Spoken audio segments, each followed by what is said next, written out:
If more of you supported the show, I'd be less sick of podcasts. The blah blah blah. Sending out good vibes. Blah blah blah. Good vibes. Blah Good vibes. blah blah. Good vibes. Good vibes. 108 breaths of deep gratitude and prayers for guidance and protection, and put on a didgeridoo and shamanic drumming track, shivers or vibrations and stuff like that.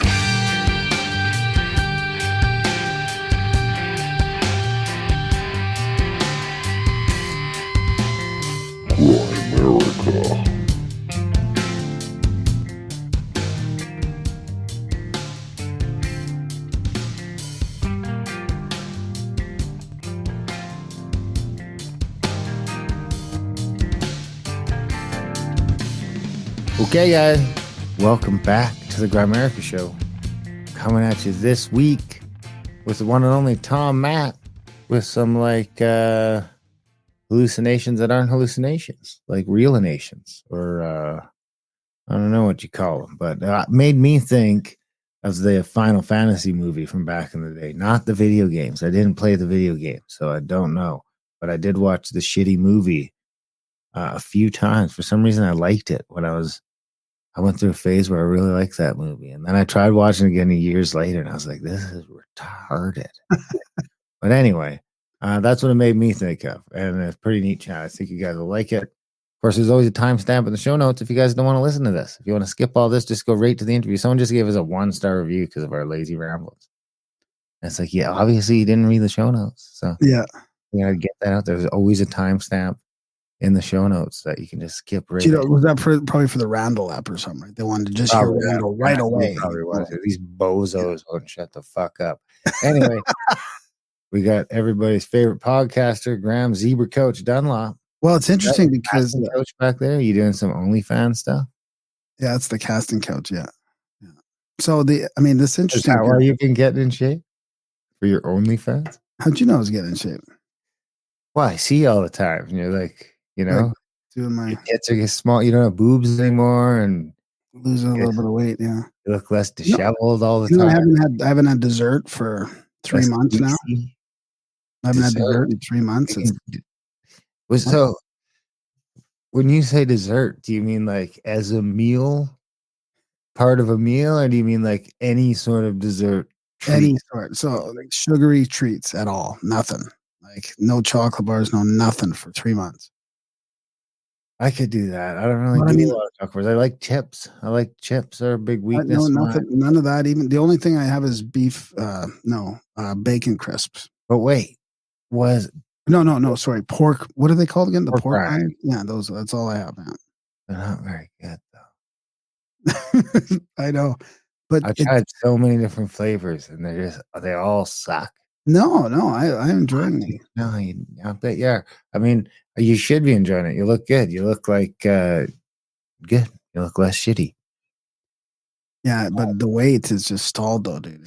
I told you, man. I've been warning you that after like 14 pounds, 13 pounds, it just stopped. I told you that you were getting to an age where where every year it's just going to get harder pound for pound once you get to it. And I haven't had sugar. Like I haven't had those sugary treats in 3 months, and I'm not getting enough cardio, obviously. So, but I'm working out a little bit. You know, I'm trying to stay physical, and it's still just, dude. Now the work getting this last bit of weight off is going to be insanely hard. I don't do enough cardio either, honestly. Yeah, but you're busy enough physically. In your job and in your hunting and all your chore, the stuff you do around the house. Like you're physically busy enough. I'm not as physically busy enough. I'm gonna start my hands finally. It's not better. It's gonna be another 6 months before this hand is back to me. Because here's the problem: is now it's like better to the point where I can do 90% of my shit without noticing it. So I stopped really caring about stretching it. They kicked me out of physio because I did too many no-shows because I work for a living. Actually, I kind of knew I was going to get kicked out of the last one. I was like scrambling across town to get to it. And I was just like, you know what was the point of this? I can just do these stretches myself at this point. And because even when I was going to physio twice a week, it was clear that it was just like a stretching thing now. There's nothing else going on. It's just a stretching thing. I just got to stretch it out. It's going to take a long time. And I was even like, well, it seems like after like it was in March, at the beginning of March, I was like, it seems like it's taking forever. And she's like, oh yeah. She's like, you got like halfway there, maybe if you're lucky. Wow. To get even the swelling is, I mean, it's still swollen, dude. So you're talking about your dislocated. So Darren dislocated his finger, just for people that don't know, and If you're new here, on the long rehab train. that was in November, dude, November 5th. So Yeah. anyway, it mostly works until you go to do something weird and you're like, oh, that finger doesn't bend like that. My hand still doesn't work properly. But it's at the point where I can do most of my stuff. Like I can still do more. I still work harder than most people with. Right. Actually. Well, before I forget too, Tom and us, we discussed drugs in this show too, because he's a recovering addict as well. I mean, his phenomena kind of started after he got clean and sober, and then he slipped for, I think, a year or two, and I think it was after that. I think it happened, or no, maybe it happened during. No, yeah, it happened during, and then he quit, and it kept happening after he quit. But anyways, today is a big day for me. March 25th, 2008 is my sobriety date. Oh, today's your clean day? 16 years. Today's my clean day. Yeah. 16. Here 16 I was years. just smoking weed in front of you. And that's okay. So smoking weed in front of you for 11 of years. those 15 I know. years. Isn't that weird? That's what I was just going to say. Isn't that weird that I've been podcasting for 11 of the 16? Like that seems very strange because it felt like I had a ton of sobriety when we started. I feel like I helped you out because you were getting hot boxed. So it helped you take the edge off when those critical years where you might have flipped out. You're just getting a little hot. You're like, man, this podcast is great. I love it. I like the podcast. There's something dragging me back to that studio. There's a lot of recoverers in the chat or in the podcast community for us. And in the podcast creator community too, it seems. So yeah, there is. Yeah. I'm not in recovery, but I did quit doing stuff. So but I would like to do an episode on harm reduction and abstinence and all that, because there's a huge push in Alberta right now to get rid of the tent cities and get people into some help, right? Like really, that seems like the direction we were headed as a general people in like the late 90s. Yep. Early 2000s. That seems like where everyone was going to get piled into rehab. Man, one of my dudes is going to jail for maybe rehab for, so he's going for a year and a half. Can you go to rehab for a year and a half? Or holy wow, geez, I don't know. That seems more than, I don't know. Maybe it could be jail. It's from a bunch of DUIs. So wow. Yeah, the third time's a charm, apparently. Oh, that's brutal, dude. Oh, that sucks. Yeah, I was like, dude, you must be freaking the fuck out.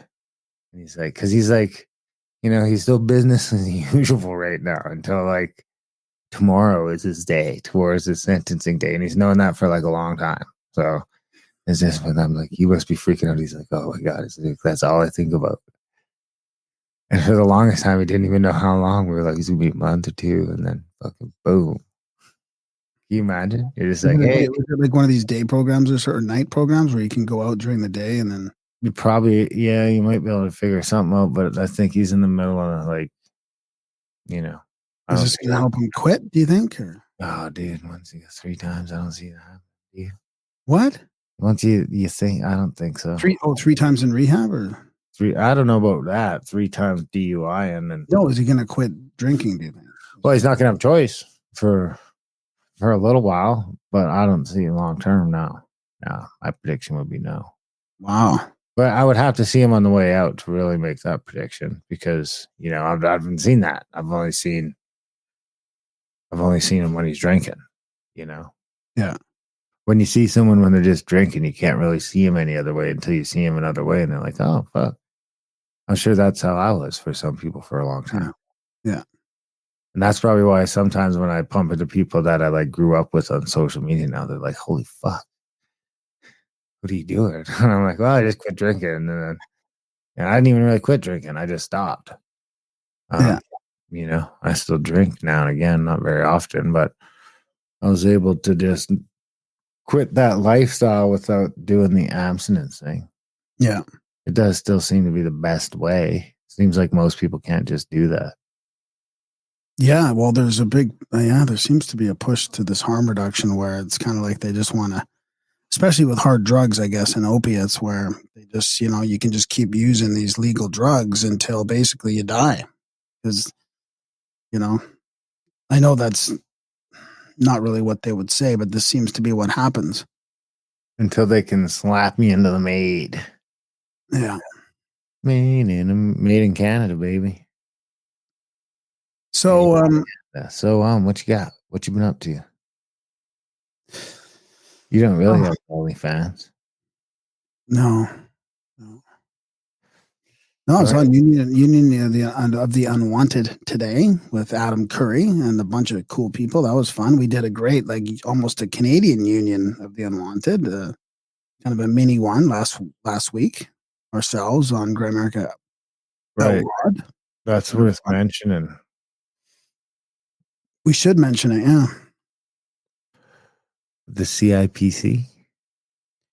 Well, I don't know. I mean, it is now. I mean, that's what it came out as, unless we change it to see. I wasn't taking the initials. Did you take the initials and put it out in that? Yeah. Well, that's what I named the file name. Oh, did you? Yeah. Okay. So no, it's just Canadian Independent Podcaster Convergence kind of thing with a bunch of Canadian podcasters, and it was on our other show, Grey America Outlawed. It's out there on audio. It's out there on audio now. It was so if anybody wants to hear a bunch of Canadians talk about solutions and argue over solutions, it was pretty good. There's some name calling. A little bit of name calling, not a lot. Not a lot, just enough. Not too much. It's a good one. People should check it out. Like I say, it's 3 hours long. So it was convergence? Convergence, yeah. How'd you come up with that? Well, convergence, we converge together. All these podcasters, these independent podcasters, converging together. Like rivers? Yeah, like rivers. Did it have to be a C word? Is that like we did? Well, Canadian convergence, it kind of like fits, right? Yeah. We wanted a C. I didn't want a CCP or a CPC or PPC. Like there's all these CCP, CPP, CPP, CC. They're all these like Canadian acronyms already. I didn't want to steal one of those because then it wouldn't work with the show, right? Because people look it up and it's just all these mainstream acronyms. But if they look up CIPC, that's us, baby. That's us. That's us. So, you excited for the clips? 2 weeks? Wes? 2 weeks today. 2 weeks today. Yes, because it's a full moon, right? Today's full moon? Yeah. And then 2 weeks from now is a new moon, which is the eclipse. I've seen some partridge today. First ones of the year. Yeah, I'm excited. Yeah, that'll be good. That's going to be a great event. And there's some tickets left. We need to sell this stuff. We should talk to everybody about this. Buy some tickets, even if you're not coming. Because now we've offered a day ticket. So we were able to finally figure out a way that people can do a day ticket if they want to just come and hang out just for the day. Or a one-night ticket. Or one night. One-nighter. Yeah. So anyway, you can order to contact at thecabin.com if you guys want to check that out. There's also the Randall Carlson event coming up in a couple of months. That's going to be a doozy down in the Scablands. The May one is a good one because it's spring down there. It's the only time of the year that place ain't a hellhole in the sun. Like the September one's nice, but sometimes you get out in that mid-afternoon sun and it's like fucking 100 degrees. So maybe not 100, but definitely 90s. The main one is just kind of nice. I like when everything's green and pretty and the spring runoffs there. The falls are really moving. That's at contact at thecabin.com as well. And then, of course, we do have that big old event of ours coming up this November in the Invermere Mountains, two of Canada's most beautiful national parks. I think Banff is officially the best one, isn't it? Yeah. And then the other one is I forget what it's called now again. I always forget that one. I always think it's Kananaskis, but it's a different one. No, it's Yeah, I know what you mean. Kootenai. Kootenai? Maybe. Might be Kootenai. Anyway, over by Radium. So we're gonna go there. We'll be in Invermere. We're gonna check out the natural hot springs on the river. The hot springs are what, maybe 20 feet, 30 feet, 40 feet from the river. There's like separate pools. So there's the hot one, the medium one, and the low one. And then there's the ice cold river. So that was all pretty fun with Brandon Powell. I mean, we're gonna have a blast doing that. That's the all wild meat as well on that one. So we eat a bunch of elk steaks all weekend. Yoho? Is it Yoho? Yo-ho. I think that is it. Yeah. Yeah. Yo-ho. Yo-ho-ho. It's a lot of Rocky Mountains. That's for sure.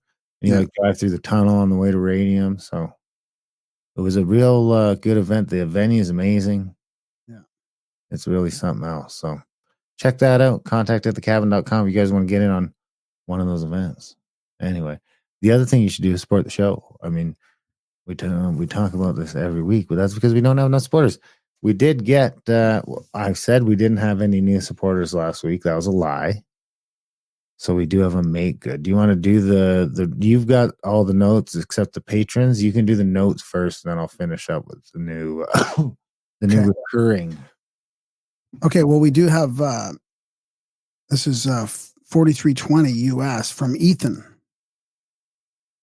So thank you, Ethan. I don't think there's a note with that. And then Lucas is the nothing even down in like the in the notes section. No. And then Then Lucas. Oh, hang on. Let me just double check that. Yeah, no, nothing. I don't think. Just donation. So, and then Lucas is the make good, I think, which is Lucas was $33 US. Please credit Giunta. This is behind the schemes donor. Oh, that's the make good.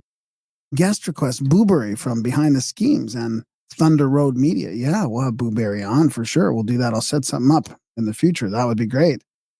Talk about all the stuff with podcasting 2.0 and the music stuff. And all, yeah, that's great. And then I got a note from our buddy, friend of the show, Paul from Jasper Paul. To the two people in Canada who did the job of the entire mainstream media during the COVID operation, Darren and Graham put their reputations as well as freedom to actually help people figure out the truth during this continued disinformation campaign. Our news in Canada is so bought and paid for, they have no credibility or audience. I wish all my tax dollars can go to Grimerica News instead of the shills who get it. Paul. I swear we're the only ones who read that RCMP report too. Like, yeah. I really do. I just see every channel, because obviously all the people that I follow are going through it now, and not one of them has brought up anything about the entire page, which is the most part of it. The biggest chunk of it is about climate alarmism, and the second biggest part of it is populism. I know. And then there's like one paragraph about dissent because of being broke. Yeah. Anyway, we also have Gabe to thank, who became a new Patreon. So thanks, Gabe. And Herb E, who also became a new Patreon, which is a monthly, which is huge. You know, the monthlies are huge. The one-time donations are huge. Right now, we're not in a position to complain about anything. And I did get the thing I got a telegram from Bowman. So remember, he signed up for the $100 Patreon. So that's like a recurring, which is amazing to us. So that's awesome. Huge thing. Thanks, Paul. And Paul too. Paul is huge. Paul's been one of our biggest supporters all the time. So big thanks to those guys. I'd put like Mike K. I wouldn't say his last name, Liberal Mike. So he's been a huge supporter of ours. And there's a bunch on the list. We love you guys. So, hey, Darren, it's Bowman. Happy to support y'all. Just hearing your shout out back from my Patreon sign up on the Caverns episode. See y'all here in Utopia. I live here. Nice. Wow. Yeah, so imagine finding out that all you guys are coming. You're a Snake Bros fan. You're thinking, awesome. We're coming to your town, to your little town to party. So, I mean, for the eclipse, for the event of a lifetime. Yeah. My mom's all worried. She's sending me stuff about the world, and I was like, you know, Oh, I know my mom too. Yeah, my I mom. went to one of these already. Yeah. You know? Oh, mums. Oh, mums. It's so funny. Then I mean, but what's with all the disinformation? You know what it is? No, Is now they're just like they're off the deep end on the internet, is what it is. It's Yeah, like the last eclipse, my mom wasn't that plugged in, and now she's like, you know, yeah, because you she's know, been listening to Facebook. us too. So I mean, Yeah, and the I problem don't. is I'm there not is worried. there is a weird mainstream change from when you see the posts of from 2017 and this year for what like the the mainstream view is. I mean, it is very different. They're like It's gonna be. prepare yourself. It's nice that home isn't on the path of totality, so I can come back here to no destruction if that's what happens. And I can think of a better group of people to do some cool apocalypse stuff with. Yeah, exactly. I mean, it'll be fun as fuck, man. I can't. So I got another one I do want to read on this show Apocalypse here. camp. Yeah. Apocalypse camp. Yeah, we should do an apocalypse camp. How we Hello, do? Graham Erica boys. I hope Graham could forward this to Darren. I know Darren is a fan of Atlas Shrugged. I wonder if he's read other Ayn Rand novels. The I've read Fountainhead. all of Ayn Rand stuff. The Fountainhead was really a better book than Atlas Shrugged, in my opinion. The one I was writing about, though, is her first novel, We the Living. If you have not read this, I would recommend Short. it. The Fountainhead is better, I would say. But because she could have got Atlas Shrugged down to like 30 hours. Yeah. And then it would have been as good. But I mean, and she would say that the Fountainhead is her magnum opus. So I would agree with that. The Fountainhead's a lot harder to follow for, you should read something before the Fountainhead so you have some idea what she's going at with some of that stuff. I think the Fountainhead can be a bit much for some people. I mean, not really. Maybe not. I don't know. Maybe I'm talking about mass. But yeah. What about We the Living? It's good. Yeah, it's good. And Anthem, I have them all. Yeah, I have like 6 or 7 copies of most of them because I just give them to people when they come over. Very prescient to today, he says, and the socialist Marxist leanings of society. Could make a good audiobook. Keep up the great work, guys. Like the Union of the Canadians podcast idea. Thanks, Luke. So guess what I heard today on the Union of the Unwanted in America, or with Adam Curry? Where do you think Adam Curry got value for value from? Ayn Rand. Yeah. Did you know that? From Atlas Shrugged. Huh. Yeah. I don't know if it's like the name, I think. Like the phrase. I could see that being in there. I mean, it's such a big book. I'd have to do it again, but I've done it since that. I think I would have picked up on it. Yeah. But like I say, it's a big book. I'll have to do. I mean, I've been meaning to do it again. I did the Fountainhead again recently, and I've been humming and hawing on what to do because honestly, I have trouble finding good stuff. I keep hearing that Martin is going to come out with the new Game of Thrones book. But did you listen to Ignatius Donnelly and the Caesar's column that I did? I haven't. No, not yet. You should. There's some really good speeches in there. I was waiting for it to come out on. Is it out on Audible? Yeah. Audible now? Yeah. I can use my Audible credits to buy my own book. Yeah.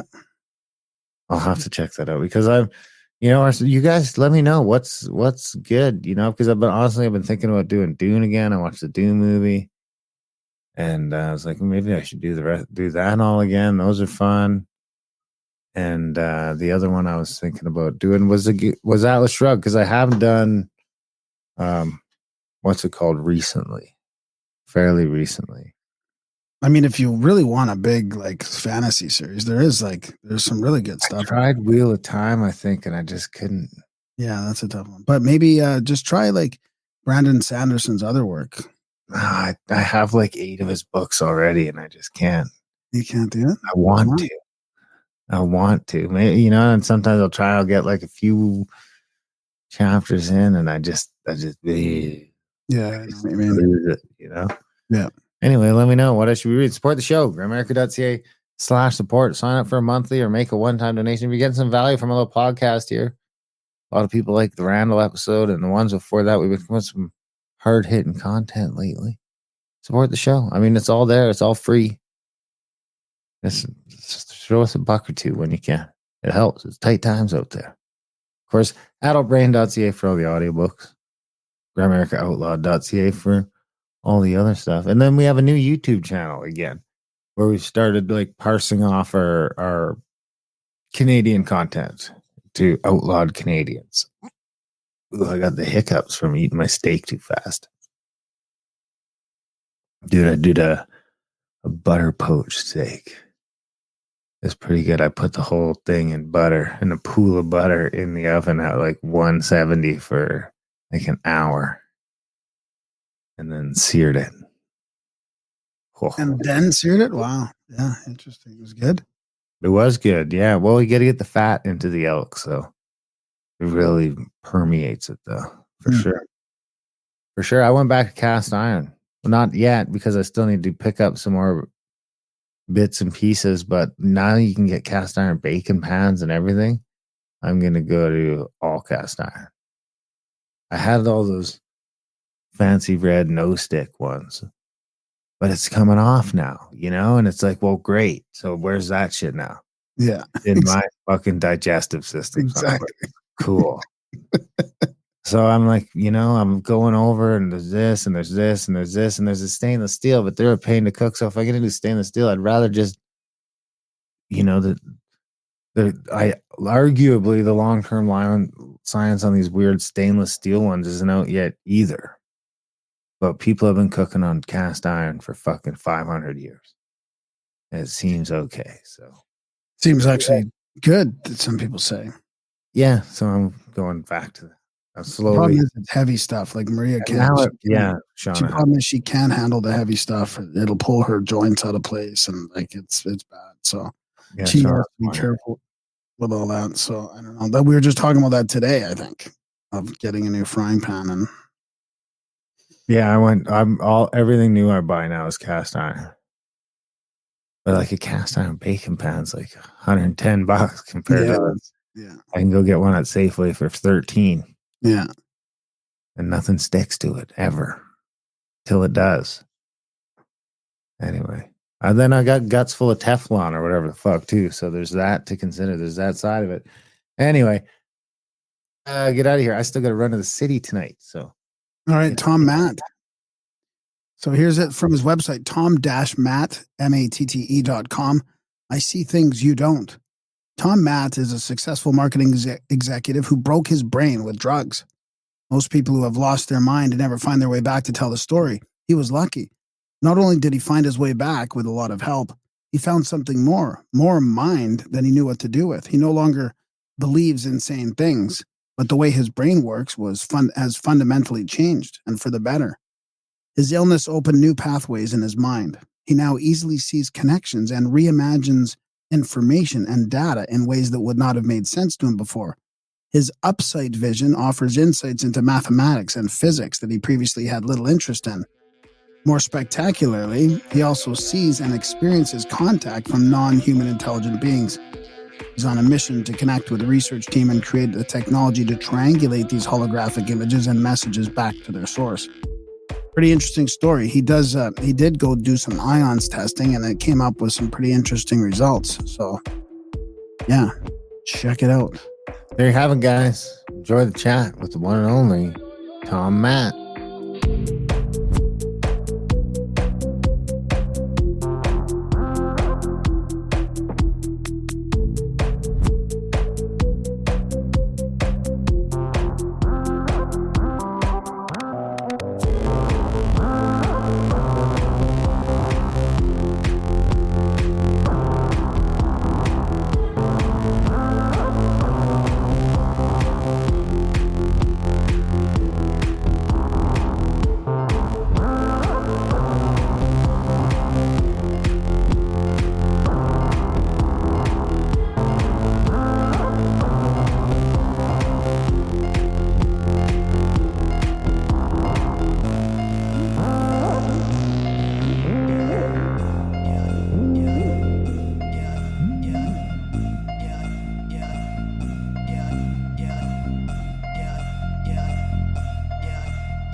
And Tom Matt is with us. Welcome to Grimerica, Tom. Thanks for joining us. Yeah, thanks for having me, guys. This will be fun. We were talking about recovery a little bit. I like how this is part of your story. I was watching a video of you too, and it sort of stemmed from that a little bit. So I can't wait to get into that part of this whole thing, you know, the science of Upsight and unveiling the unseen. Yeah, looking forward to it. Great. I mean, I guess we should start at the beginning because, you know, I did miss some of the beginning aspect of that. So we can go back to, you know, I mean, let's just tease it a little bit like this. Like we had Dean Radin on not too long ago, actually. It was like 2021. I think it was September 2021. And Ions, just to tease a little bit, Ions, you finally got in touch with somebody that would sort of help you with from research standpoint, and you went with Ions to do some studies. So we'll talk about all that later, but it is quite fascinating. Dean's a fascinating guy. They are doing really interesting work over there. So it'll be interesting to see how you led up to that whole thing. Yeah, for sure. Do you want me to give you my backstory? First of all, you want me to explain people what Upsight is, Upsight Vision is? I guess so, yeah. But I do want to hit the backstory so we don't have to rush. You know, I don't want to rush through the backstory part. I've got some questions about that. All right. Well, since you teed it up with Ions, let's start there and we can work our way back, because what happened to my vision, however it got there, is kind of extraordinary. And I've labeled it Upsight Vision. And Upsight Vision is the ability for me to see holographic images that are everywhere around us, me, and even to interact with them. I did not have this my whole life. In fact, I didn't have it until about a dozen years ago when I went through a severe mental health crisis brought on by addiction to cocaine and some other variables. But when I came out of it, I had this extraordinary ability. And that's one of the things that led to me getting clean and sober. I'm like, listen, there's no way you can come out of a mental health struggle like I did, have this ability and have people believe you if you are still, in fact, using coke and any other drug. Right. Yeah. I mean, don't get me wrong. I wanted to get clean and sober to reconnect with my family, which I've done. But that was definitely a catalyst. You know, plus I knew I was connected to something more than what I'd gone through my whole life, or I knew it was there. I wanted connected to it. I saw more. Since then, I definitely believe I'm connected to it. I believe we all are. But that was really the catalyst for this Upsight Vision. And to give you an idea what it looks like, and I use these references because between the two of them, somebody's seen them. The first one is an Iron Man, Tony Stark in his office. When he's in his office, he's surrounded by the universe, a holographic universe that he interacts with. That's a good example of what it looks like, because usually tinted one color or clear. If you have not seen the Iron Man movies, there's a movie called The Queen's Gambit on Netflix. And the protagonist is laying in her bed in some of the scenes, and she's looking at the ceiling, and she sees these images of the chess pieces. She's a chess player, and she can move them around, and she can move a couple of moves ahead. And that's how she educates herself and teaches herself. When I saw that, I was like, it's like this person had the same thing I did. So that's what, if you want a visual of it, that is what it looks like. And that's the art they used in the peer-reviewed paper, or actually currently under peer review paper that Ion submitted. I can't remember the publication it's submitted to, but they're waiting for a peer review on that. Basically, the image on the left is how I see the room like that. Make no mistake, when I walk into a room, I see the same thing. I have to shift my attention and then focus my eyes, and these other things come into being. And we can discuss, are they outside of me? The answer is yes, but they're also, once I pay attention to them, I can interact with them and change them with a thought. So I'm just showing a website for the audio people. The website is consultingproductions.com, right? /Upsight Vision Tom Matt. And there'll be a link in the show notes, but this kind of has an artist rendition of what this Upsight is. And, you know, Dean Radin, right? I emailed a bunch of traditional academics because I'm like, listen, I figured neuroscientists, they were going to want to get me in a lab. I was going to be like, I can do this on demand. I don't have to wait. I don't have to be any kind of altered state. And it took me so long to get a response, or I got responses. They're like, no, thank you. Dean Radin is, tell me more. And I told him more. He's like, we typically don't do kind of research like that. And I'm like, well, what about this, this, and this? Anyway, he finally is like, all right, let me turn this over to some other scientists and we can see if we can get you up here. And that's what we did. And that's what I did last summer.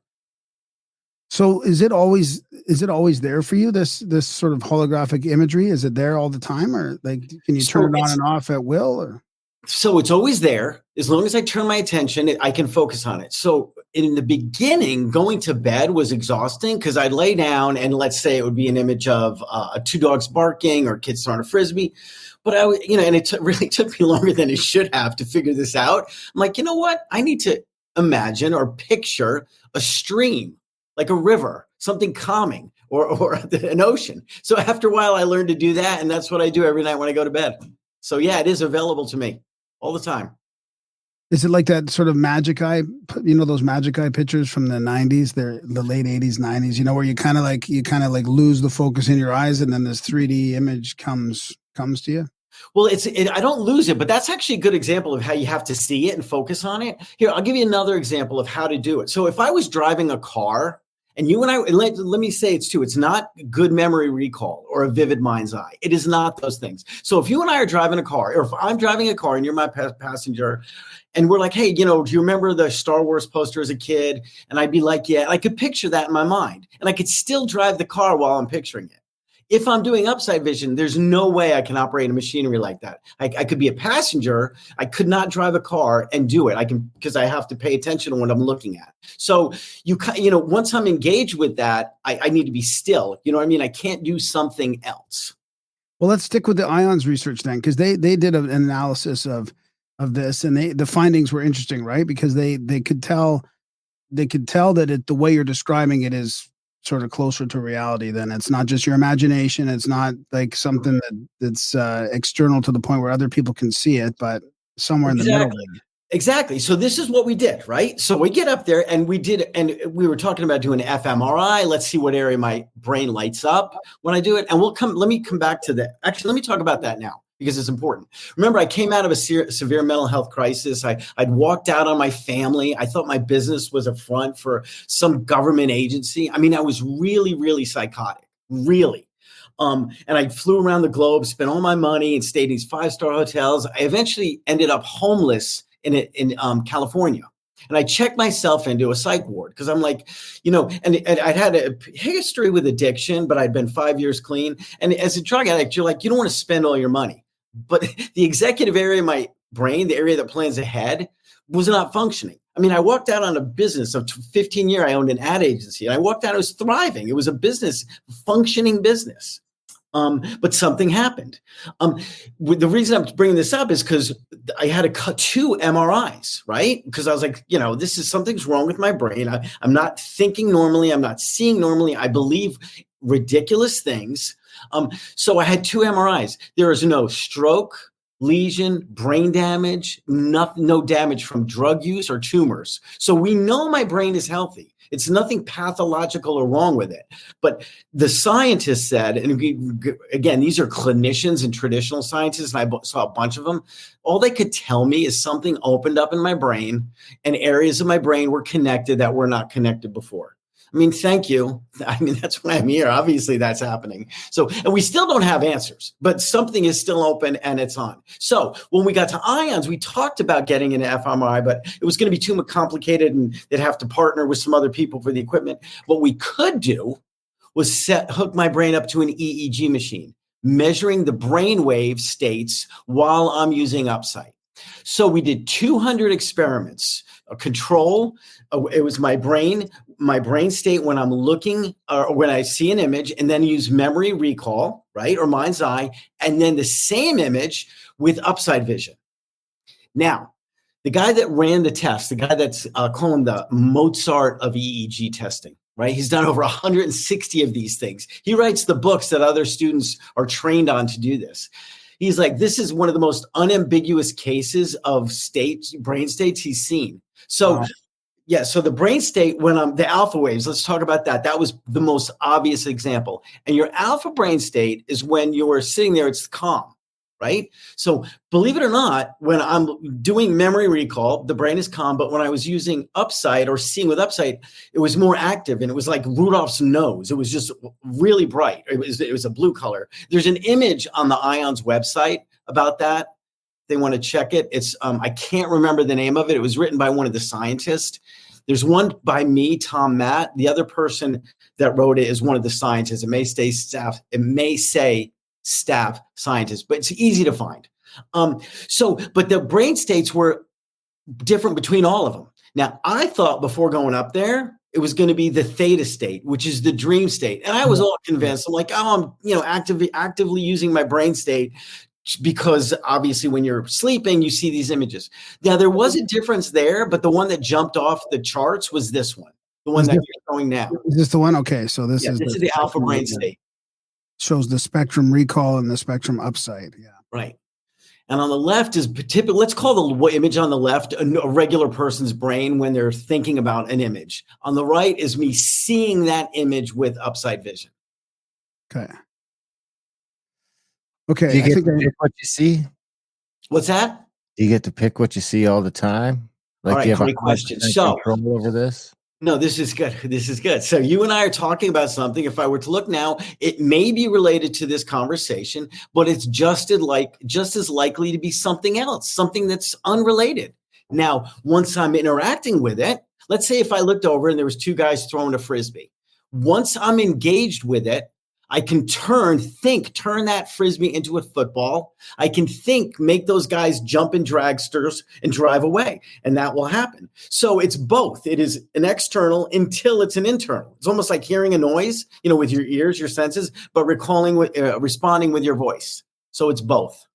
I think we kind of. So what about, like, can it ever startle you? Like, is it ever negative? Is it ever a negative experience? Or are you ever like, fuck this Upsight, man? It's really got to go. 100%. It's without a doubt. I've seen some of the most horrible things you can imagine. Anything you can imagine or things you don't want to, I've seen. And when that happens, I literally just jump out of it, right? I don't want to see it. Like, the worst, probably the most scariest thing I said is a bucket, like what you think of a KFC bucket filled with baby parts.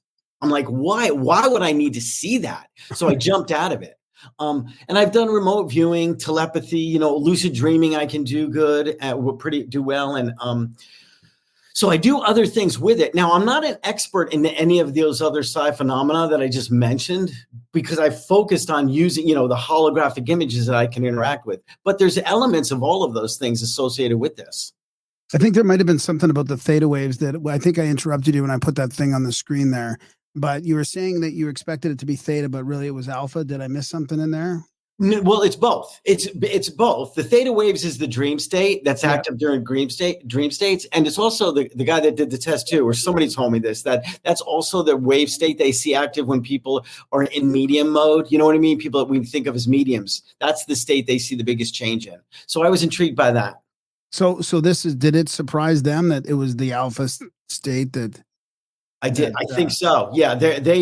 I think all of it. I think the biggest thing that surprised them, how unambiguous this was, right? There was like such an obvious change between these two states. So, we're very curious. All of us, all the scientists, IONS Institute themselves, to get back up there, let's get a bigger data set. So one of the goals, the reason I'm coming on these podcasts talking about this is because I want to find other people that have this, because I absolutely believe other people have it. And even though I said, because it did start for me from a mental health crisis, I think it's an evolutionary step.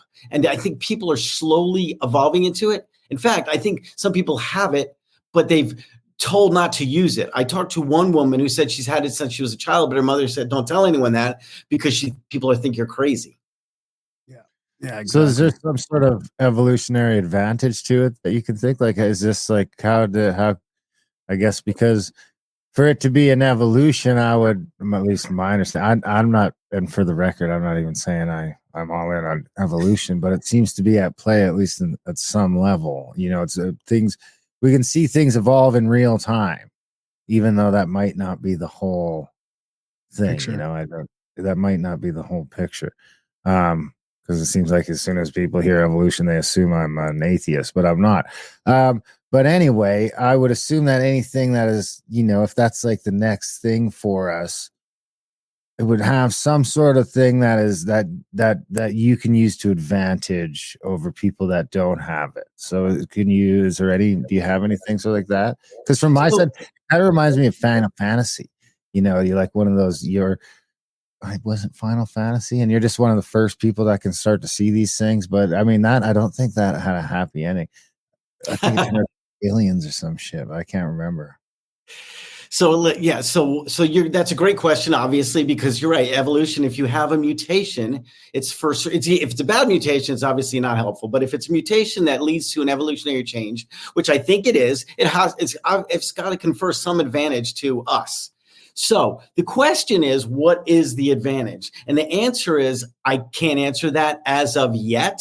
I think it's for our survival. And let me tell you, there's a word I learned when I started doing this. I read tons of books on neuroscience, and the word is umwelt. It's spelled UMWELT. It's how a biological organism moves through the environment. Right? So all of us humans move through the environment pretty much the same way with our 5 basic senses.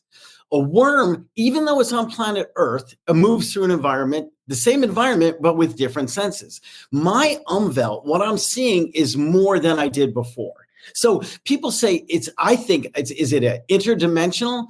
I think maybe the better way to say it is it was an invisible biosphere or a hidden biosphere, but it's becoming unhidden. And so I can do some things with it, like remote viewing. But so here's the survival, Darren. So to take this path, you have to believe remote viewing is true, right? You have to believe some people can do it. So look, we're going to have to start there. And I understand people are skeptical about that. And I can't prove remote viewing is real, but I can definitely collect evidence that Upsight is real. That's why I've done it with the science. In any case, I can remote view certain things to certain levels of success. And I've tried to see things that you would argue are dangerous for me to see. Right? Like the Epstein murder or suicide, right? Quote unquote. I can't see it. It won't let me see it. I'm like, you know what? Maybe this is helpful. Maybe there's a reason I can't see it. I can't see Area 51. I get to it and they have this, it shows me like a metaphor, something, a dog's barking, 2 Dobermans with those traditional dogs from World War II movies. And I can't get past that. So I find that really, really interesting. So Darren, there's some other things I'm sure I'll think of while I'm talking. Precog. What about precog? Oh, see, all right, great question. That's another thing. Now, the precog is annoying too, because I'll see something like a bridge collapse. 4 hours later, bridge collapses in Ohio. I see this online, right? Okay, then I'll see 5 other things. Let's call them catastrophic that I never see again or hear from again. So even though it points to it, I don't know how to train it, use it, or get better at it, and I don't know if I want to, I don't know if there's so many other things to do before that. Yeah. So just back to the ion study quickly, were they aware of anything that matches that? Like if they measure meditators, like, monks brain waves when they're meditating, like could somebody with really good control of their mind do that? Like make that thing all blue? Like, does it match something like that? Like if they were focusing on something. Yeah, I don't know. That's good because I know they can create those states with magnets and there's certain machinery, because there was another test that there's a word I'm looking for. They inhibited the use of the prefrontal brain, and that's the way it showed up, right? Or something like it. I can't answer that only for things I've read that, monks can kind of get to that state, right? These other people can get to the state and they can change it, but I'm not somebody that can do that. That's another way to prove that it's science too. That's external. My pupils dilate while this happens. Sometimes you cannot willfully dilate your pupils. It can only be done with an external input, a stimuli, whether it's something exciting or arousing. My pupils will dilate. Huh. Yeah. Where do you want to go from here, Darren? Do you have any questions at all? I'm like, I'm trying to picture if I could see some things, but I feel like it would just drive me nuts most of the time. Can you find some honor with it or something? Like, have you found any is there something that might be triggering it? Some sort of natural phenomenon or something in the environment that it might be triggering you about or something like that? Do you think? Or do you notice any sort of thing that stimulates it in a way that more than usual? So, no, but there are certain times of the day. It seems later in the afternoon, it can be stronger. It can be stronger sometimes when I'm at the beach. Now, this is a wild story. When I was, I've been on a bunch of plane rides since this happened. I don't sit in first class or business class most of the time. This time in the last 6 months, I did, right? And the images were brighter. They were like really, really hard, like seemed more intense, for lack of another word, like the volume was turned up. And I thought to myself, wait a minute, all these brains are behind me, right? We're all facing forward. And maybe there was like an amplification around this because it was so extraordinary. And I've thought about it since then. I'm like, I wonder if we could get in that scenario. And I don't even know if it's worth it, but to see did somebody else have it on the plane? Or is it just the fact that there were more brains, that were behind me, more brain amplification for any reason? Now, those things are just things I've told. I don't know, how do we reproduce that again? Yeah. Were you at altitude yet, or were you still on the ground? Oh yeah, no, altitude. It happened the whole time when I was at altitude for like the 2 hours of the flight.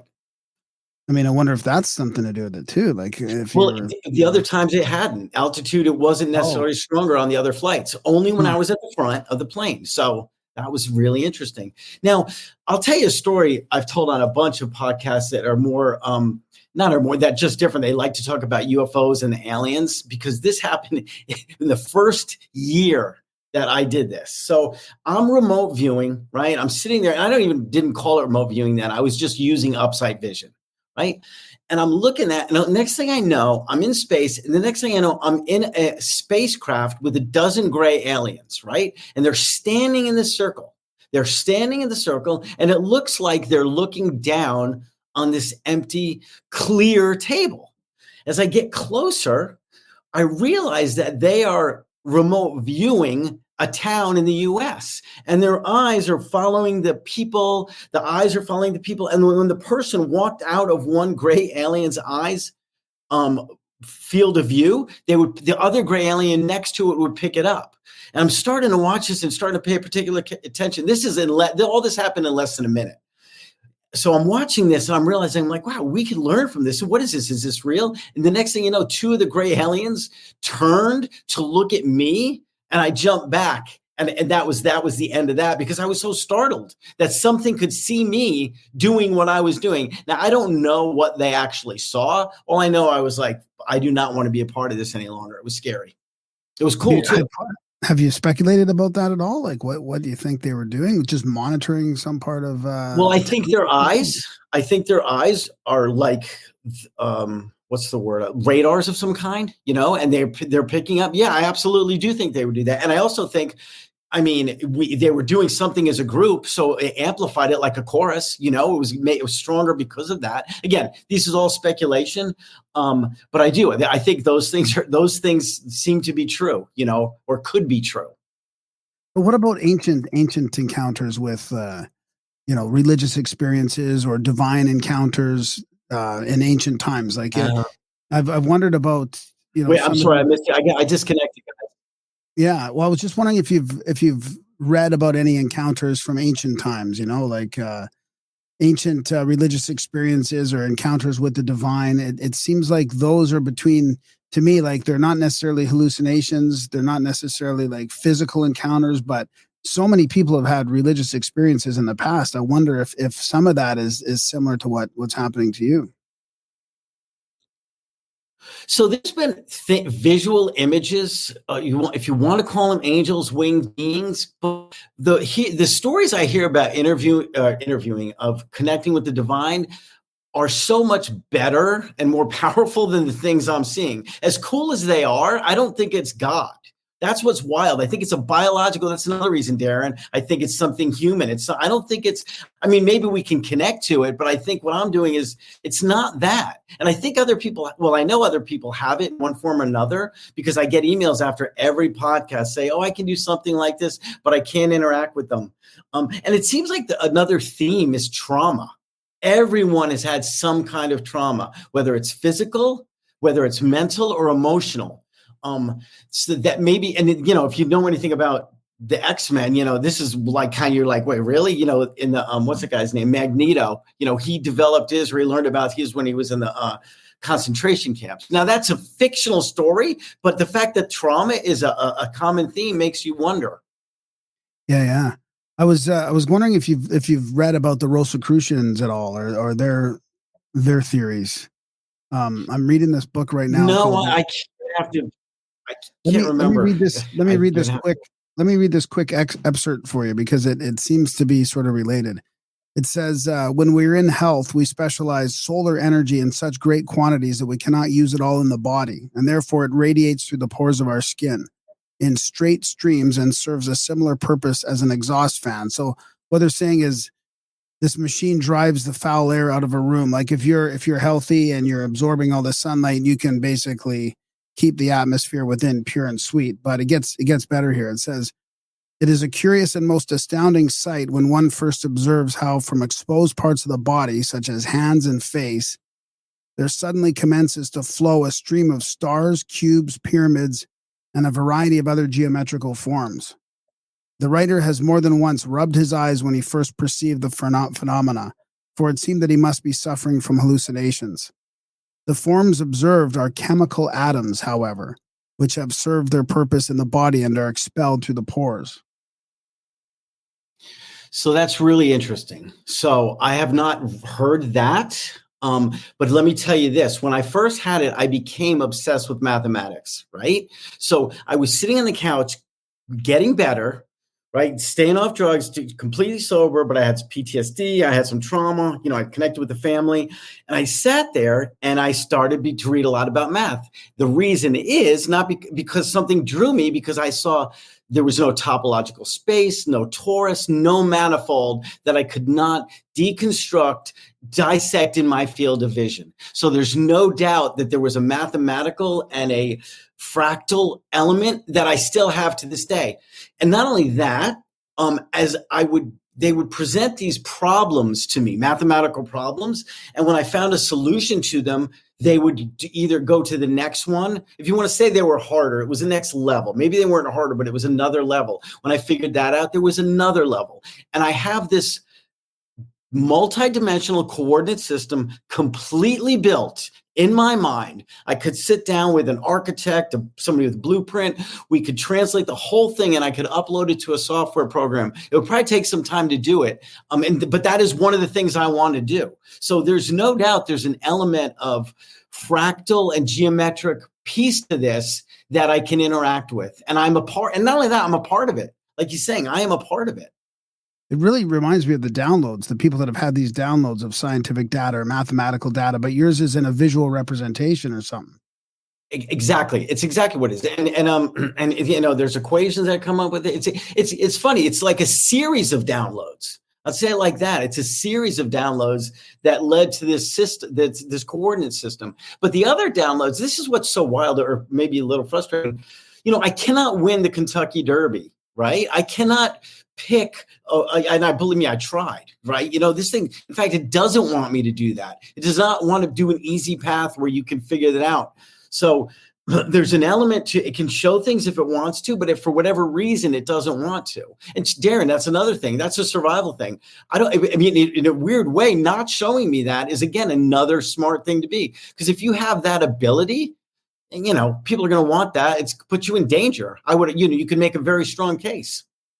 Yeah. So that kind of gets back to Darren's question about whether you can control it or not. So if you meditate on something, like you see these shapes and these holograms, you can see them all the time, but they're there no matter what, if you're focusing them on or not, right? But when you if you meditated and you wanted to focus on a dodecahedron or something, for example, you could? Yeah, absolutely. Without a doubt.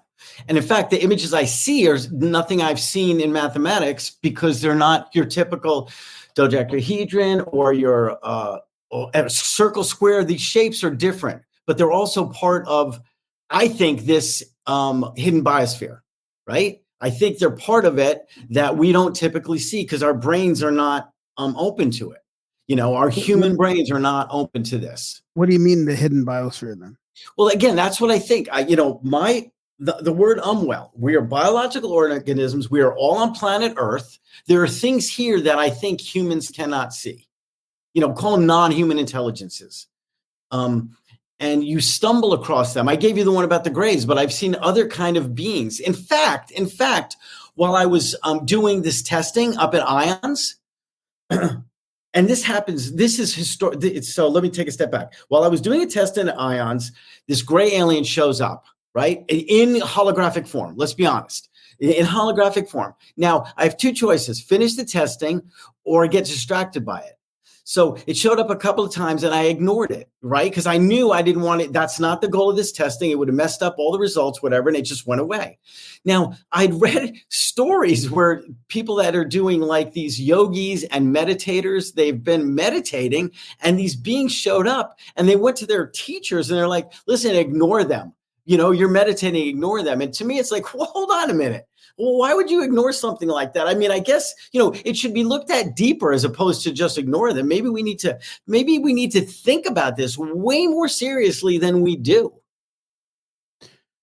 I agree with you. Yeah. I mean, maybe there is a message in there, or at least find out their true intention. Are they blocking you from progressing any further, or are they there to watch you only, or what? Right. And there's people that call themselves star seeds that get messages from these beings all the time. That's not my journey at all. I mean, you know, that is not it. If I had to say, my mission is to figure out what's going on through our traditional scientific, you know, academic, traditional technology and stuff like that. It's not about sending a message that we need to be nicer to each other, which of course we do. We need to be better, which of course we are. We need to treat the planet, you know, as nice as we can. If climate change is real, whether it's our fault or just normal cycle, I don't know. Or maybe it's a little both. The point is that these guys, I say this because there's some kind of guidance. I do feel like I'm being prodded along in my doofus way, in my slow way, to try to figure this out. And one of the things is to connect other people that have it. I feel that's a very strong thing, to let people know that this thing, if they have something like this, they need to think about it and not dismiss it. And you never know. I mean, they could be tested, and you could have started the first baseline here where it's like, hey, people, because it would be hard to match the results if you just went in there through the imagination trying to picture these things. You know, I don't think it would be easy for somebody just to go in and, you know, match or fake these results, kind of. You know, it seems to me like agreed. You can't. So let's talk about that for just a minute. So another way, it's evolutionary, right? So if you know people that take trip on psilocybin or any kind of mushrooms, right? There's group hallucinations. So you get 10 guys, everyone's tripping, and everyone sees the exact same thing in this altered state. But they don't, you know, when they all come down, they're like, wow, did you see that? Yeah, man, it was crazy. That's it. It's dismissed and it's done. Nobody tries to reproduce it because you can't reproduce that state. What if, in fact, their brains were in a certain frequency, right? Their brains were at a certain frequency. What if I was in the room and I was a control, right? And what if I'm seeing the exact same thing they're seeing? Now we're on to something. Right. And then another thing, that's one thing. What if another person that has upsight vision, what if we're in the same room together and we can, in fact, see the same exact image and both influence at our own time? Now we're talking nonverbal communication, telepathy, psi, something that clearly would want to be studied. There's nobody, I don't think, that would not want to study that, except for somebody's afraid of whatever. Yeah, I mean, I don't think the mainstream scientific paradigm wants to study that. I mean, they just want to keep ignoring the results from places like ions. Have you met anyone else with it then? So I have not met anyone else with it to my degree, but I'm in contact with a woman who, after conversations, because I kind of can ask questions to see how serious they are and how far they are. I think she does have it, and I'm going to meet with her. She's in Oregon now. And again, I'm on the East Coast. When she comes back here, I plan on meeting with her. I'm hope to meet with her in the next 90 days and see if what I think could happen does in fact happen. But let's say it didn't happen. It doesn't mean it can't. It just means the circumstances aren't right, you know? Yeah. Have you ruled out some sort of synesthesia? Well, I think it is some sort of synesthesia. I think it has that element to it for sure. Yeah, I do. I think it has an element. The big one is like smelling colors or some shit, if I remember correctly. But this could be like something like that. It sort of seems like it could be an offshoot of that. I would agree with that. Yeah, I think it has that element to it. Interesting. So somebody in the chats here says Suckly eye or something. He says, or she says, sounds like he's connecting to people, us, outside the simulation. Look, It does feel like that too. It does feel like there's, I'm connecting to some kind of matrix, and it's not like there's a way out either. That's what's so wild. It's not like I see these, if you want to use the Matrix movie, it's not like I see these beings controlling us. I do not see that at all. Sometimes I see beings, but I see them stumble around. But this is a perfect example. A 3D world, if you walk into a forest or a jungle, right, and you stick your head in the jungle, you see all these beings are there, or you don't see them. There's tons of living creatures there. Some of those creatures notice us. Some of them completely ignore us because they don't care about us. So when I'm doing Upsight, some of these things pay attention to me, and most of them just ignore me.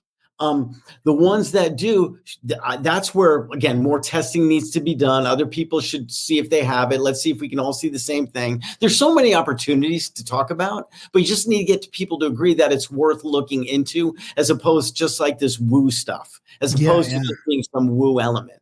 What about, I mean, I keep coming back in my head to these organizations like the Rosicrucians or something, like these real like adepts that have this ancient wisdom. They practice this stuff. I feel like they could really answer a lot of this or help you develop it or something. I mean, I know that you want to stay in the mainstream scientific thing, but I just don't know if that's got the potential to I agree. Develop it to do anything but just try and do these measurements for it. No, I agree. And that was my first path. Right. Since ions, I'm like, you know what? I need to have a more of an open mind, which is kind of funny. I need to think about something like that. And you know what? People do reach out to me all the time and talk about it. So maybe that will happen after this call. And I am absolutely open to working with somebody to learn more about it. Yeah. It seems like it's very magical in a way too. So you've been clean the whole time? What's that? Yeah. You've been clean, so you haven't tried mixing it with some shrooms or see if you could spice it up with a little LSD. No, I don't want to do that. Now, I've been under doctor prescriptions for things from time to time, but no, I don't need to. That's the other thing, and I don't want to pick up again, just because I ground myself in my physical health. I'm an active runner, an athlete. I work out every day. I run every morning. I lift every other day. So I really take care of my physical body because it helps ground me mentally for not picking up again, but also it helps ground me in using this. Yeah. That's what one of the best remote viewers in the world said about that. Now that I did not know. Joseph McGonigal said, like, physical health is very important for the spiritual aspect because it sort of lends itself to probably enabling you to see or feel more, it absolutely feels that way. So I told you guys earlier that it's maybe in the afternoon it's stronger, but when I am after a workout, I don't know if it's stronger, but it's it's almost it's easier for me to plug in. Again, it's always easy to plug in, but I don't know. It's hard to explain until you do it. Let's go back to the genesis of how this happened then, because I don't want to run out of time. And I mean, because I'm in recovery too, coming up on like 16 years, but I went through some crazy sort of cocaine experiences as well, right? So I kind of know what it was like for you. I mean, I saw some things that I thought were real at the time. Now I don't even fucking know if they're real. But that's what? I never got no hallucinations off the cocaine. Well, that's what we're going to talk about. I mean, it's because I was in psychosis, right? I think it's like, after, if you use it too much and too long without sleep and with drinking, like you end up in a pretty crazy, like hallucinogenic state. Yeah. So my book is called Jesus Goes to Hollywood, a Memoir of Madness. It's available on Amazon if anyone's interested. The first 2/3 of it is kind of like a family drama and what happened, and my stories about being run out of hotels because I thought demons were chasing me, leaving all my luggage with all the legal problems and being homeless. The last 1/3 of it is trying to find answers to what happened to my brain, how I can see this state. But when I was actively psychotic, there were not as many hallucinations. In fact, very few. However, there were psychotic thoughts. So I would have a thought and I believed it to be true. Let's say I read an article and I say this in the book about something about local sheriff has affair with local woman. In my mind, I'm like, oh, my wife's sleeping with a cop. That's it. And then I would believe it, right? Then I believe it. That's how bizarre and wild it was. I thought my kids were replaced by alien doppelgangers. I mean, I was so completely out of touch with any reality. So when I stopped using, I still had this. It took a minute to get my brain back. To recalibrate. It took a minute, and I still had psychotic thoughts, but they were less and less, and they finally went away. But this visual, whatever opened up and kept open. And by the way, the year that I was completely, on all kinds of drugs, I did shrooms. I mean, I did use and have hallucinations the year I was using. So you went 5 years sober, and then you relapsed for a year. Yeah, I did. For a whole year. I went 5 years sober, and I just picked up. I got bored. I was into triathlons and everything like that. And I just picked up. And this time it was different. This time it was a little bit different. They say you die or whatever. You ruin the recovery ruins your using. Yeah, exactly. And it did. But that, again, that was a dozen years ago now, or 11 years ago. So it was a long time ago. And it's weird. It's funny. It's wild to think about that. Somebody asked me the other day, they're like, do you ever think about, the things that your family went through? My children are grown men now, they're 25 and 28, and, they remember it because they were in middle school and stuff. And I was crazy dad, you know what I mean? But right now we're so much closer and they remember it, but it's not like, they don't think of me like that. They don't think of the horrible things that happen. They think of, okay, dad's got this wild ability. You know what I mean? He's looking for answers, and he's talking about it on podcasts. It's cool. But they know me now as clean and sober for a long time. Yeah. So you didn't have any physical hallucinations in your first, before you got sober for the 5 years? Did you have any psychosis? No, nothing like that. Nothing. No, that's what was so wild too. I knew something in my brain. And I think that's important for me on this journey. It's funny. Yeah. At first I was like, wow, since I was psychotic and crazy and had a mental illness, no one's going to believe me. But in a really weird way, it grounds the conversation, because people are saying, well, do you think you're going crazy? I'm like, actually, no, because I was crazy. And here's a reference. And here's what it was like. So it's all in a weird way, it was like, it's this starting point of this new life that's happened. And when people say that, it's like, no, it's not the case at all.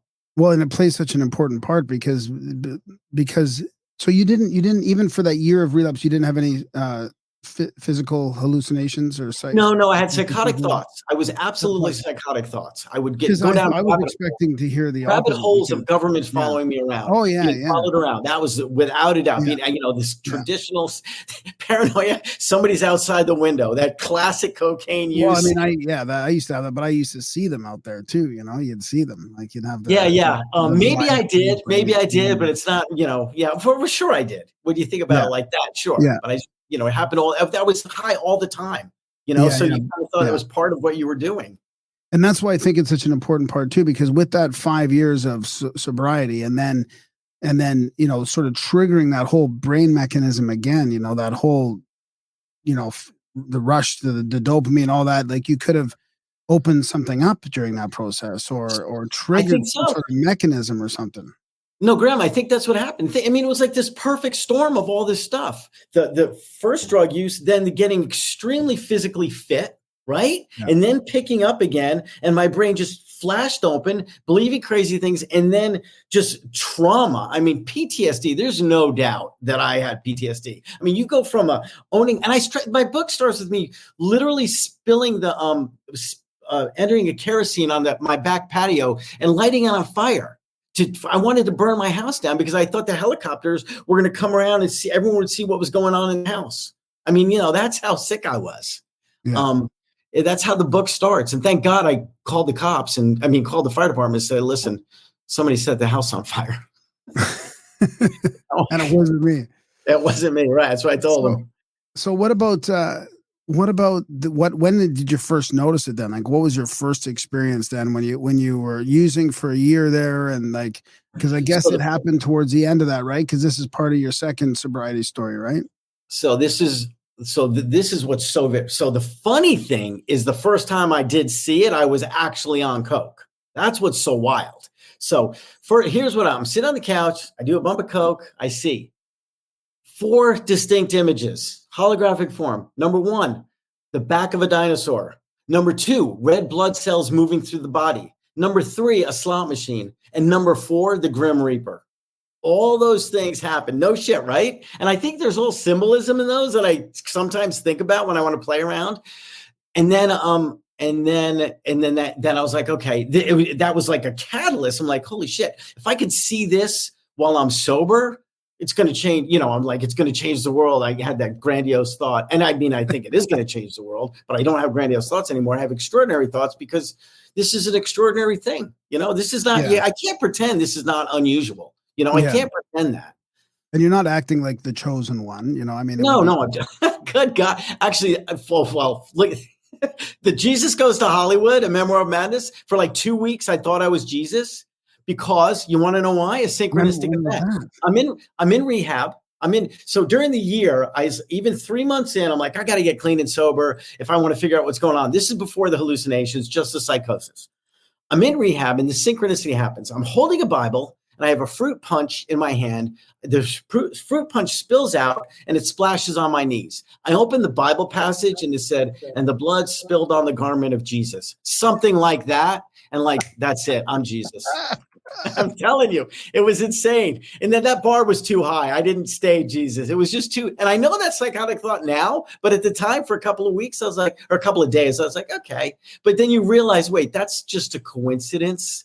These synchronistic events are really extraordinary and they can point to things, but they don't mean are real. They're just kind of, it means, it's the universe winking and saying, pay attention. Yeah, exactly.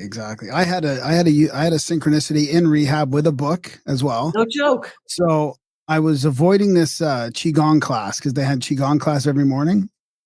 And I was just waiting for it, but I just got there and I was super tired, of course, right? I mean, I was sleeping for as much as I could for a few days there.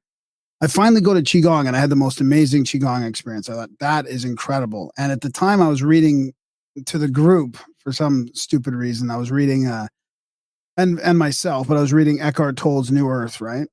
So that night after the first day I did Qigong, that night we're in the group and I've got my book out and I open it up and the first word I looked, just random page, the first word I looked down, I looked at the word Qigong in there. And it's probably the only place in the book that word is there, but I just happened to just pick out that one word out of everything. And it was, that was pretty mind blowing. Yeah. I don't Qigong then? What's that? Did you go to Qigong? Yeah. Well, yeah, that was like, I kept going. Yeah. It was awesome. I would have still quit. I would have said, fuck you, universe. You know what? That is a fair comment, man. That is an absolute fair comment. And I feel it too. Nice try. Hey, do you have that book? One of my guys is going to rehab. Me? What book? The one you were talking about there. Maybe I'll give it to him. Oh, the Eckhart Tolle book, the New Earth. That's a good one. Yeah. He's about to have a bunch of time on his hands. Oh, is he? You were in so you didn't get sent there by the court, so you checked yourself in, right? Well, yeah. I mean, but it's the one you can't leave. This one, right? Well, yeah. He's not allowed to leave. Right. Yeah, I could leave. I just couldn't come back, I guess. You're allowed to leave, but you can't come back. Yeah. But it was good. I mean, that was the best thing I had done is go to that recovery place. Yeah. Recovery, it works. Maybe the first one doesn't, but sometimes if you want it to work eventually and things get shitty enough. Yeah. Is there a benefit to just the brain pattern if we just take the hallucination or the holographic, the Upsight effect out of it? Is there like what else can we do in that brain pattern? Have you looked into that at all? Like, is that because it's you mean with ions, with the one they showed the EEG? Yeah, like because you're putting your brain into some sort of altered state, is it opening it up for maybe you could learn stuff faster, or maybe is it? So Darren, so that's wild that you asked that. So I can't answer that question from my perspective, but I know this. There is a pharmaceutical company in Portugal that is doing research with an American institution for Alzheimer's patients, right? To try to actively change the brain states because they think if they activate, again, I think it's the left prefrontal something. I can't think of what it's called.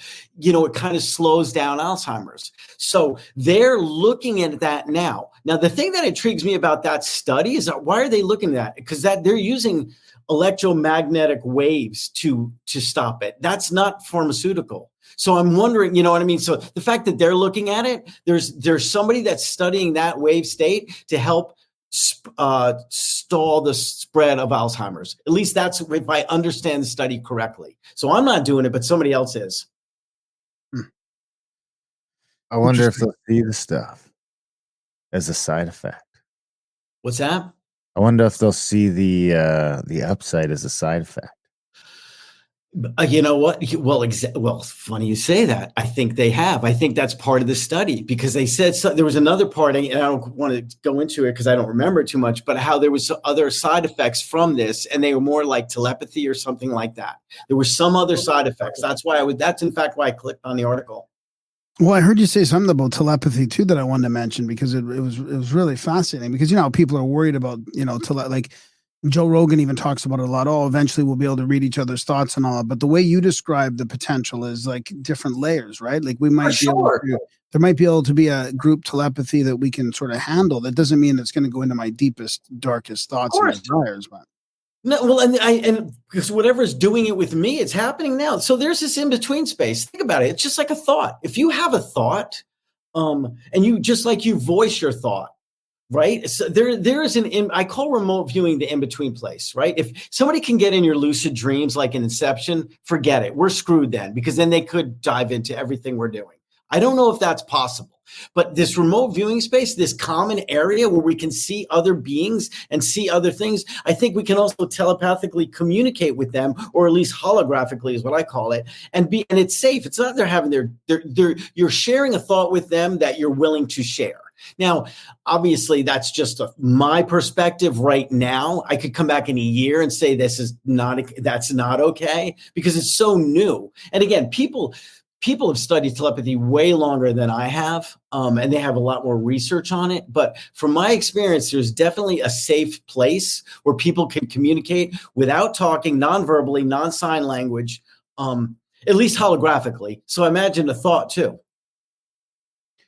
Yeah, it's exciting. I mean, we've been saying that they've sort of suppressed our awareness about how special we are as human beings and how powerful our brains are. Somebody was mentioning in the chat there how the brains can do as many functions. That it's interesting to see this manifestation because I feel like we have a lot of power to manifest, a lot of power to heal, a lot of different powers that they don't really want us to be aware of. Listen, if I'm any indication, there's no doubt that's the case. The question is, how do we turn them on without, I don't want anyone to go through. That's another thing. I don't want anyone to have to go through what I went through, right? Maybe we can turn them on without trauma. Maybe if we know this from a young age, and when we see something as a kid, like, hey, mom, I see this. She's like, oh, well, let's look at that. Let's learn. Let's educate ourselves on that and let's explore it. That's the future. That should be the future.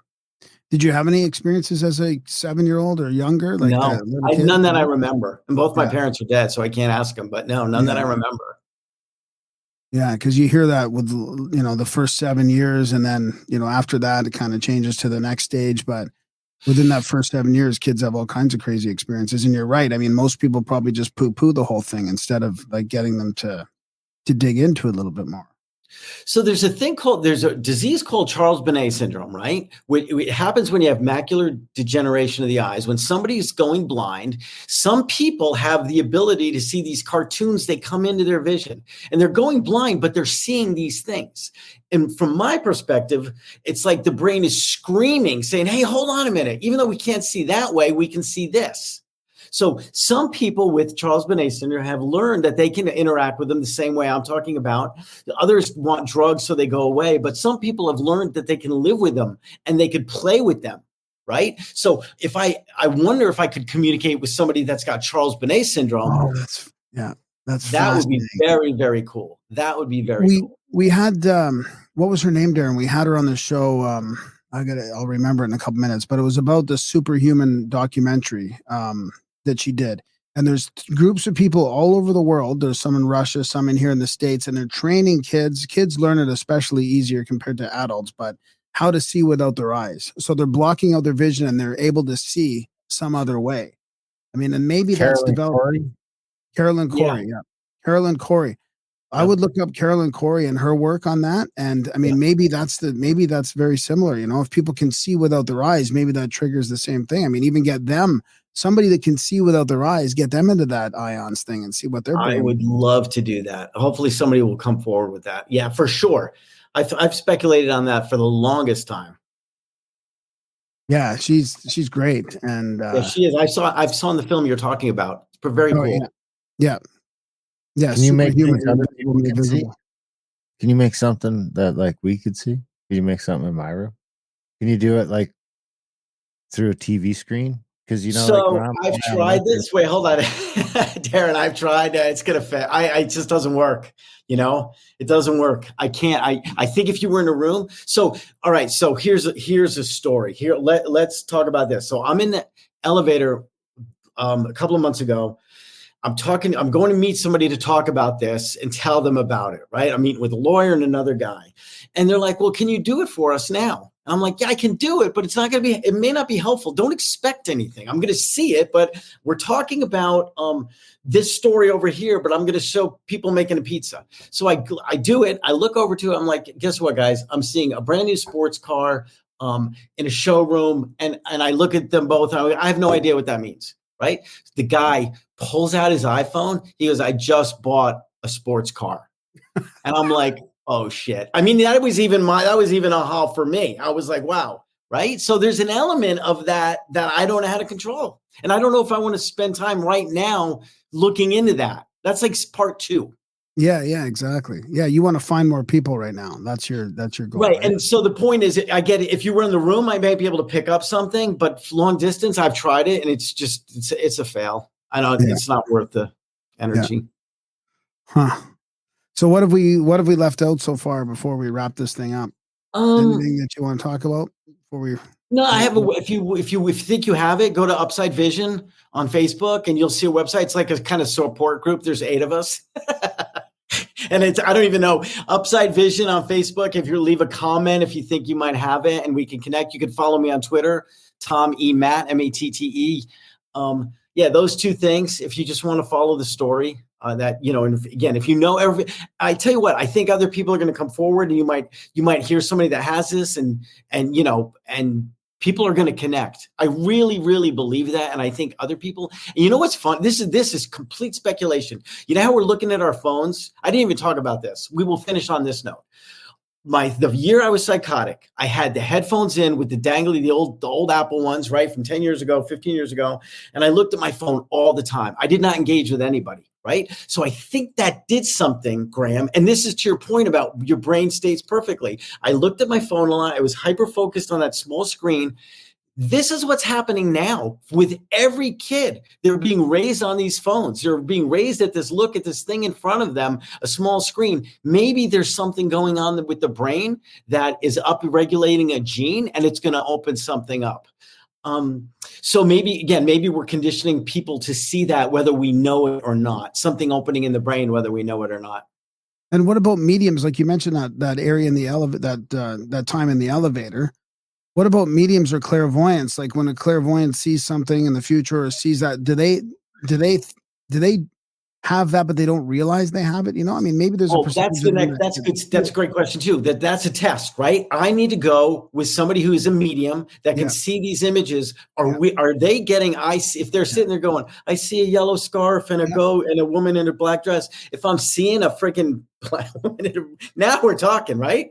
But I don't want to go to I'm not big on going to a creepy haunted house. I'll go to Skinwalker Ranch. I'll do that all day long. That's not. I mean, that's worse than a haunted house. Maybe it is. Maybe it is. They talk about the hitchhiker effect. Have you heard about that? Oh yeah, yeah. Yeah. Well, I think, and this goes to what I said. When you look into these unknown places, and the thing sees you, and it knows it can engage you, it's like, hold on a minute, this guy sees me. It's like a kid catching something in a forest and bringing it home. They could follow you home because they know you see them. Yeah. But I feel kind of protected by whatever has got there. I feel like there's something that's got my back in the organic metaverse. That's what I call it. I feel like something's got my back. But I'm willing to take that risk for science. Yeah, good for you. Yeah, right. Tom. Oh yeah. This has been great. Where can people get the book? Where's the best place to buy it? Social media, websites, all that stuff. Yeah, but Jesus Goes to Hollywood, a memoir on madness, is available on Amazon. You can get it digitally, buy it, ship it to your house, whatever works. And again, Tommy Matt on Twitter, and Upsight Vision on Facebook. Those are the places you can reach me if you want to follow my story, or if you think you have it, or you just want to connect and send me a message. This has been great, guys. Thanks for your time. Yeah, thanks for coming on. Yeah. It's been Yeah, fun. and of course, Matt is Matte if people are trying to spell that out. Yeah, thank you, Darren. Okay, take care. Thanks, Matt, or Tom Matt. Have a great time. Thank you, Darren. Thanks, Graham. See ya. Thanks, Tom. Ciao. And that was a chat with Tom Matt. What'd you think? Wow, that was fun. That was great. You know what it reminds me of? What? Up Dog. I don't know what that is. What? You're supposed to say, "What's up, dog?"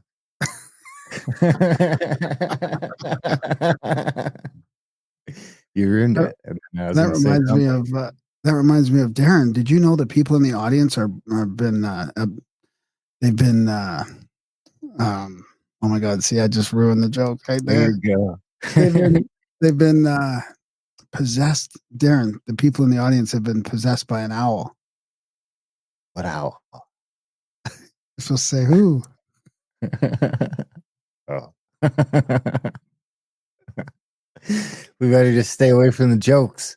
We're not meant to be comedians, I guess. Big thanks to Tom for coming on the show. Big thanks to you guys for listening. Even bigger thanks if you're one of our supporters. You know what they say. Support the show, please. It's value for value show. It's not free. It seems free. It's free. You can get it for free.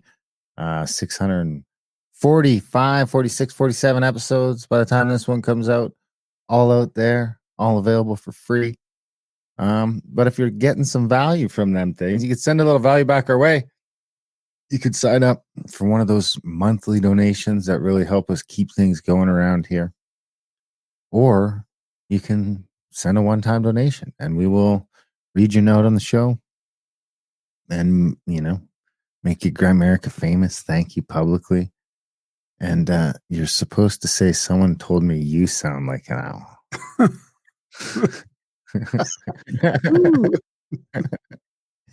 Is that how you say it? Thanks. And just for the people that are watching, we're coming back. We'll be back in like a half hour with a live show about the fertility crisis on Grimerica Outlawed. I don't have that problem. I'm too fertile. Anyway, big thanks to Tom for coming on the show. Grimerica.ca/support, guys. If you can, when you can, send some value back our way. We'd be forever grateful. Hey, some ways you can send some value back our way that don't cost you anything. We understand times are tough. You can share the show because it's hard to find us. So if you just share us around, that'd be great. You can watch Adult Brain on YouTube. Adult Brain Audiobooks YouTube channel. There's a bunch of great audiobooks for free. You can share the audiobooks, adultbrain.ca, with people that like audiobooks. And you can watch Grimerica Outlawed and share that. Spam Gram. All sorts of great ways to support the show. By the way, the Eclipse is coming up and it's selling fast. Contact@thecabin.com if you want to come and hang out with us at the Eclipse. Other than that, we love you guys. Thanks for listening. And we will see you next week.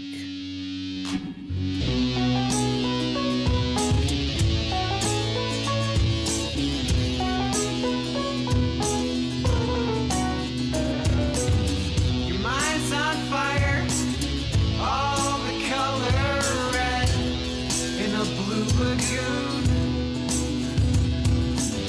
in a storm in Bermuda. shall swoon. Maybe your easiest dreams make sweet perfume.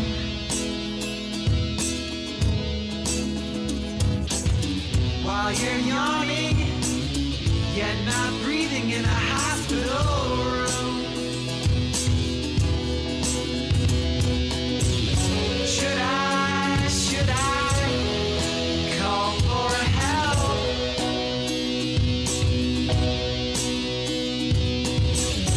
We are drowning in this ocean swell.